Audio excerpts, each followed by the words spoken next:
विद्यार्थियों, मैं डॉक्टर संदीप सिंह चौहान, राजकीय महाविद्यालय पीपलखूंट से आपसे मुखातिब हूँ। बीए प्रथम वर्ष के बच्चों के लिए मैं भारतीय राजनीतिक चिंतकों में आज गोपाल कृष्ण जी गोखले की चर्चा आपके साथ करूँगा। गोखले न केवल एक राजनीतिज्ञ वरन एक सुलझे हुए अर्थशास्त्री भी थे। गवर्नर जनरल की कार्यकारिणी परिषद के सदस्य के रूप में उन्होंने प्रतिवर्ष जो बजट भाषण दिए, उनमें से प्रत्येक भाषण आर्थिक विषयों के संबंध में उनके गहरे ज्ञान को स्पष्ट करता है। आर्थिक सुधारों के संदर्भ में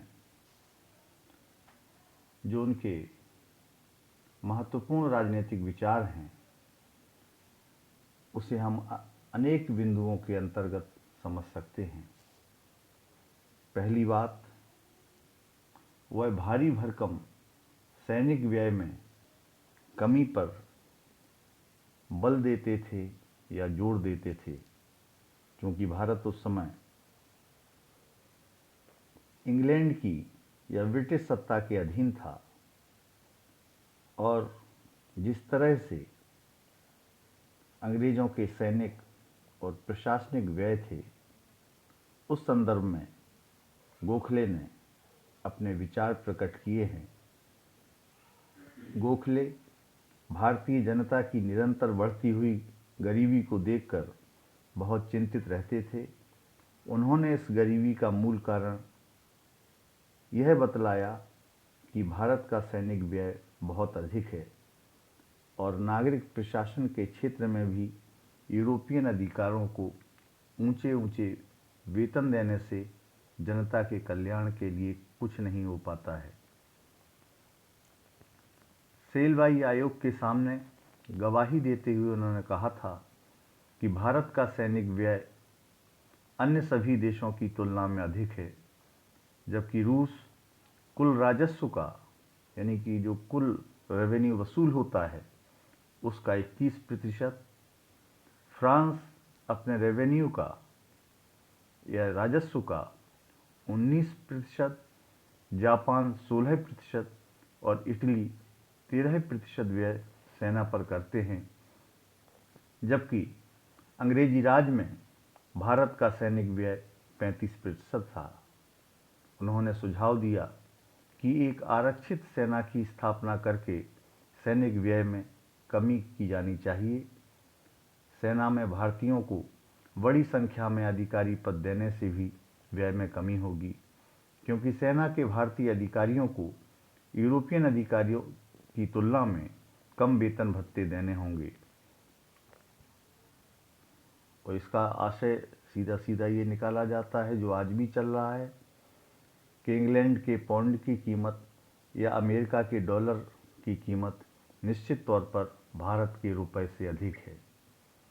गोखले ने इस बात पर भी बल दिया कि भारत की प्राकृतिक सीमाओं से बाहर की जाने वाली सैनिक कार्यवाही के लिए भारत के राजस्व का प्रयोग कम से कम उस समय तक नहीं होना चाहिए जब तक कि उस व्यय के एक भाग का भार ब्रिटिश बजट अनुमानों पर भी न डाल दिया जाए। प्रशासनिक व्यय कमी करने के उद्देश्य से उन्होंने भारतीय नागरिक सेवाओं के भारतीयकरण की मांग की थी। दूसरा जो महत्वपूर्ण बिंदु है, गोखले भारत में रेलों के विस्तार के विरोधी थे। गोखले ने रेल सेवाओं के विस्तार पर होने वाले भारी व्यय का भी प्रबल विरोध किया। यद्यपि रेलों के कारण संचार व्यवस्था में सुधार हुआ है और अकालग्रस्त क्षेत्रों में खाद्यान्न पहुंचाने में भी रेलें बहुत उपयोगी रही हैं, लेकिन महत्वपूर्ण तथ्य यह भी है कि भारत में रेलों का विस्तार मानवोचित कारणों से नहीं वरन भारत का आर्थिक शोषण करने के उद्देश्य से किया जाता था। रेलों की मदद से भारत के गांवों से अनाज और कच्चा माल बंदरगाहों तक और वहां से विदेश भेजा जाता है, यानी कि इंग्लैंड भेजा जाता है, तथा विदेशों से जो फैंसी माल आयात किया जाता है उस अनावश्यक सामान को रेलों की सहायता से गांव और कस्बों तक पहुंचाकर वहां उसे ऊंची मूल्यों पर बेचा जाता है। आयात किया गया माल स्वदेशी की भावना और स्वदेशी उद्योगों का नाश करता है और दस्तकारों तथा छोटे शिल्पकारों को लघु उद्योगों से हटाकर कृषि कार्य में धकेल रहा है। इस प्रकार रेलें भारत के दोहरे आर्थिक शोषण का शिकार बन रही हैं। उन्होंने इस बात का भी प्रतिपादन करने का प्रयास किया कि विदेशी व्यापारियों को दी जाने वाली अधिकाधिक रियायतों और सुविधाओं के कारण रेलों को घाटा हो रहा है। गोखले के आर्थिक चिंतन का, जिसका राजनीतिक व्यवस्था से सीधा सीधा संबंध है, उन्होंने भारत में मुक्त व्यापार की नीति का विरोध किया।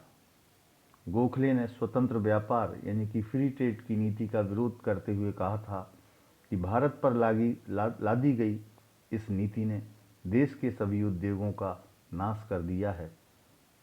बाष्प प्रचलित तथा अन्य मशीनों की प्रतियोगिता के सामने भारत के पुराने उद्योग, जो परंपरागत उद्योग थे, वे टिक नहीं पा रहे हैं और देश का विकास और प्रगति ठप होती जा रही है। ऐसी स्थिति में लोग पुनः खेती में जाने के लिए बाध्य हो गए हैं और अधिकाधिक निर्धन होते जा रहे हैं। गोखले इस बात के पक्ष में थे कि भारत के नवजात उद्योगों को संरक्षण देने की व्यवस्था की जानी चाहिए। गोखले ने इस बात पर बल दिया कि संरक्षण की नीति को भी पर्याप्त सतर्कता और सकारात्मक दृष्टिकोण के साथ अपनाने की आवश्यकता है। उनकी मान्यता थी कि भारतीय उद्योगों को ऐसे संरक्षण या प्रोटेक्शन की जरूरत है जो विकासमान भारतीय उद्योगों को यूरोपियन उद्योगों के साथ अनियंत्रित और अवांछनीय, जो वांछित नहीं है, ऐसी प्रतियोगिताओं से बचाने का काम करें, लेकिन एकाधिकारी प्रवृत्तियों और आर्थिक साधनों के केंद्रीकरण को जन्म न दें। वास्तव में वे ऐसी औद्योगिक नीति के पक्ष में थे जिसमें स्वतंत्र व्यापार और संरक्षण दोनों नीतियों के सकारात्मक पक्षों का समावेश हो। गोखले के इस राष्ट्रीय चिंतन का एक यह भी महत्वपूर्ण बिंदु है कि ग्रामीण ऋणग्रस्तता, जो कर्ज से दबे हुए लोग थे, कर्ज के बोझ से दबे हुए थे, उनके प्रति चिंता और कृषि सुधार पर बल की बात गोखले ने अपने चिंतन में व्यक्त की है। गोखले सभी ग्रामीणों और विशेषता कृषकों की, जो कर्ज से दबे हुए थे, उनकी स्थिति से वह अत्यधिक चिंतित थे। वे इस बात से भी परिचित थे कि कृषकों और ग्रामीणों को अपनी कृषि संबंधी और अन्य आवश्यकताओं को पूरा करने के लिए महाजनों से और अन्य स्रोतों से ऋण लेना पड़ता है, जिसे उनके द्वारा कृषि भूमि और अन्य साधनों को गिरवी रखकर ही प्राप्त किया जा सकता है, और यह सारी स्थिति उनके लिए प्राणलेवा होती है। ग्रामीण ऋणग्रस्तता का समाधान करने के लिए सरकार द्वारा किसानों से भूमि को गिरवी रखने का अधिकार छीनने वाले लैंड एलिनेशन बिल को गोखले ने एक नकारात्मक कदम बताया और उसका कड़ा विरोध प्रकट किया। गोखले का सुझाव था कि सहकारी साख समितियां स्थापित कर ग्रामीणों और कृषकों को वित्तीय सुविधाएं प्रदान करने की संस्थागत व्यवस्था की जानी चाहिए। गोखले के चिंतन का अगला बिंदु यह भी है कि उन्होंने जनता पर करों के भार को कम करने पर जोर दिया। गोखले भारतीय जनता पर ब्रिटिश शासन के अधिक करों के भारी बोझ से बहुत क्षुब्ध थे, यानी कि टैक्स बहुत ज़्यादा लिया जाता था। गोखले ने शासन की आलोचना की और कहा कि सरकार द्वारा मनमाने तरीकों से करों में वृद्धि के कारण उपभोग की वस्तुओं की कीमतें और परिणामतः जनता के कष्ट बढ़ रहे हैं। कर व्यवस्था में सुधार के लिए गोखले ने अनेक सुझाव दिए, जिनमें प्रमुख थे अकाल के समय भू राजस्व की पूर्णता माफी। भू राजस्व से मतलब आज भी जो कर लिए जाते हैं उसको लगान और आबपासी कहते हैं। आयकर से उन्मुक्ति की सीमा में वृद्धि, सूती वस्त्र पर उत्पादन शुल्क समाप्त करने, नमक कर में कमी करना और अंत में उसे पूर्णतः समाप्त करना आदि उनके विचारों में शामिल थे। गोखले ने इस बात पर भी बल दिया कि प्रशासनिक व्यय को सीमित रखा जाना चाहिए और करों से प्राप्त धनराशि का एक बड़ा भाग जन कल्याणकारी गतिविधियों में खर्च किया जाने चाहिए। गोखले के आर्थिक चिंतन का एक यह भी महत्वपूर्ण पड़ाव और बिंदु है कि उन्होंने औद्योगिक विकास पर बल दिया। गोखले ने कृषि के साथ ही उद्योगों के विकास पर बल दिया और कहा कि इस क्षेत्र में की गई अवहेलना भारतीय अर्थव्यवस्था के लिए बड़ी घातक होगी। उन्होंने देश के उद्योगपतियों से अपील की कि उद्योग में लगे श्रम में अधिकाधिक कुशलता लाने के प्रयास किए जाने चाहिए, उत्पादन बढ़ाया जाए और भारतीय माल के लिए विदेशों में मंडियां खोली जाएं। उद्योग धंधों के लिए उपलब्ध स्रोतों का उपयोग इस प्रकार किया जाए कि उनका पूरा लाभ उठाया जा सके। उद्योगों में भारत के मध्यम वर्गीय शिक्षित व्यक्तियों की नियुक्तियों को प्रोत्साहन दिया जाए, जिससे एक ओर तो बेरोजगारी से राहत मिले और दूसरी ओर देश के शिक्षित वर्ग को एक नई दिशा में प्रशिक्षण प्राप्त हो, जिससे औद्योगिकीकरण के युग में एक नई पीढ़ी तैयार हो सके। उनके इस राज्य व्यवस्था से संबद्ध आर्थिक विचारों और आर्थिक चिंतन का अगला बहुत महत्वपूर्ण बिंदु है वित्तीय विकेंद्रीकरण और अन्य सुधार। लोगों के कल्याण कार्यों का यानी कि जन कल्याण कार्यों का भार प्रांतीय सरकारों पर है, लेकिन राजस्व का अधिकांश जो हिस्सा है वो केंद्रीय सरकार हड़प लेती है और इसे उन्होंने अनुचित माना। ऐसी व्यवस्था के वो पक्षधर थे कि प्रांतों के पास पर्याप्त वित्तीय साधन बने रहें। प्रांतीय सरकारों को कर यानी कि टैक्स लगाने का अधिकार दिए जाने से पूर्व कुछ विशेष शर्तें लगाई जानी चाहिए, जैसे प्रांतीय बजटों पर विचार करने की जो प्रथा है वो निर्धारित हो और प्रांतीय परिषदों में निर्वाचित सदस्यों का बहुमत हो। ये शर्तें पूरी होने पर ही प्रांतीय परिषदों को कर लगाने का अधिकार दिया जाए। वास्तव में गोखले ब्रिटिश सरकार द्वारा भारत के आर्थिक शोषण की भावना से किए जाने वाले सभी कार्यों के विरोधी थे। जब भारत में स्वर्ण मुद्रा का प्रचलन शुरू किया गया तो भारतीय मुद्रा को ब्रिटिश मुद्रा पौंड में परिवर्तित करने के उद्देश्य से एक स्वर्णमान कोष गोल्ड स्टैंडर्ड फंड स्थापित किया गया। सन 1907 के बजट भाषण में गोखले ने इस कोष के संचय का विरोध किया था। इन सब के अलावा गोखले का यह आग्रह था कि भारत सरकार की आय और व्यय के बीच अधिक संतुलित सामंजस्य स्थापित किया जाना चाहिए। गोखले इस पक्ष में थे कि आय का अधिक न्यायोचित ढंग से वितरण किया जाए।